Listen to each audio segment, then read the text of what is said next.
Šolski knjigosled najprej. Vsako leto je, oziroma že kar vrsto leta, ne Rudi, imamo ta knjigosled, ki je neka tudi povezovalna rdeča nit, bom rekla, usposabljanja mladih, branja mladih, da jih pripravimo na to.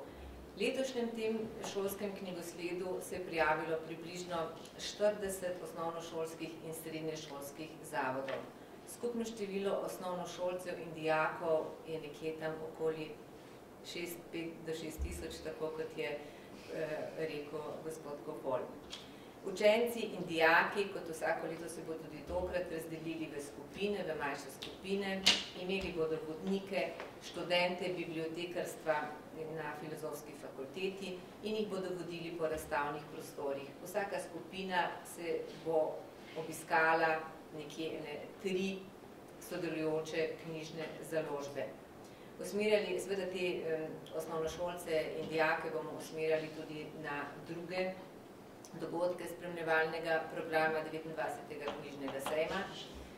Ti osnovnošolci in dijaki bodo pa prišli iz programa, kulturno-umetniškega programa Cankarjevega doma, ki ga bo potem, ki je v okviru 29. slovenskega knjižnega sejma in ga bo predstavil namesto Barbare Rogl, potem Primož. Zdaj k temu šolskemu knjigosledu spada tudi ček za branje.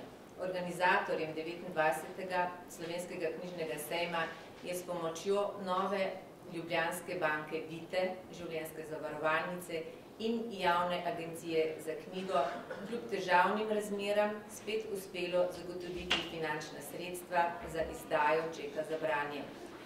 Ček za branje bo v vrednosti 2 evra in je namenjen izključno organiziranim skupinam osnovnošolske mladine v šolskem knjigosledu. Zdaj, vse to, ček za branje in s čekom do lažjega nakupa knjige pa ostaja nekje rdeča nit projekta. Knjižni naslovi, upravičeni do nakupa s čekom za branje, so le tisti oziroma bodo le tisti, ki so nosilci oznake Zlata hruška in so opisani v seznam zlatih hrušk, ki so ga pripravili v Mestni knjižnici Ljubljana.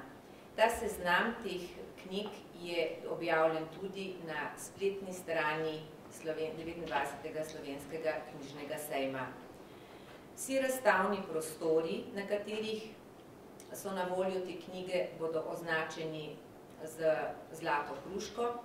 Seveda se pa ti čeki ne bodo seštevali med seboj, tako da bi lahko nekdo kupil v celoti, ampak bo samo ta 2 evra nekako lahko unovčeni za eno knjigo.